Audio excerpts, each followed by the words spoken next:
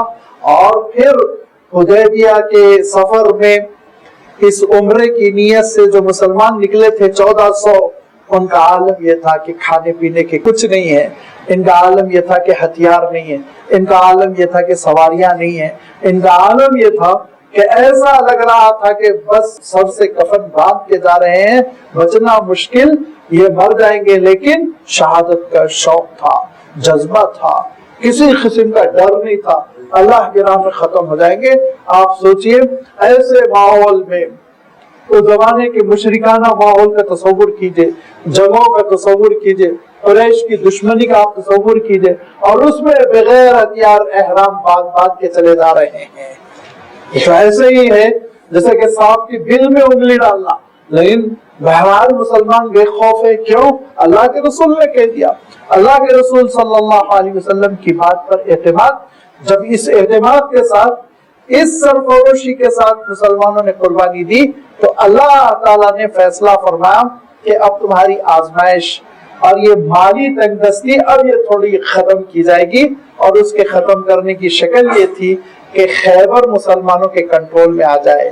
خوب پیسے جمع کر رکھے تھے، خوب غلہ جمع کر رکھے تھے، ریشہ دوانیاں کرتے رہتے، سازشیں کرتے رہتے، مسلمانوں کو پریشان کرتے رہتے. لہذا اللہ تعالیٰ نے ان 1400 کے لیے یہ مقرر کیا تھا تمہیں کو یہ انعام ملے گا. اس حقیقت کو یہ نہیں سمجھ پا رہے ہیں. یہ ان کی موٹی عقل ہے. اس موٹی عقل سے ان کو اندازہ نہیں ہو سکا کہ یہ کس مقصد سے سارے حالات اللہ تعالیٰ رونما فرما رہا ہے.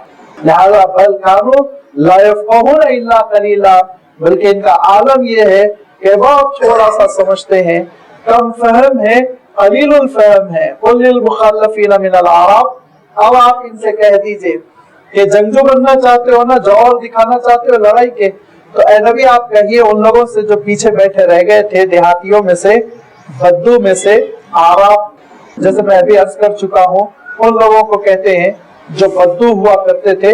ان بدو قبیلوں سے آپ یہ کہہ دیجئے جو گھروں میں بیٹھے رہ گئے تھے کہ اتنا پریشان کیوں اور تڑپ کیوں رہے ہو؟ ستدعون الی قوم،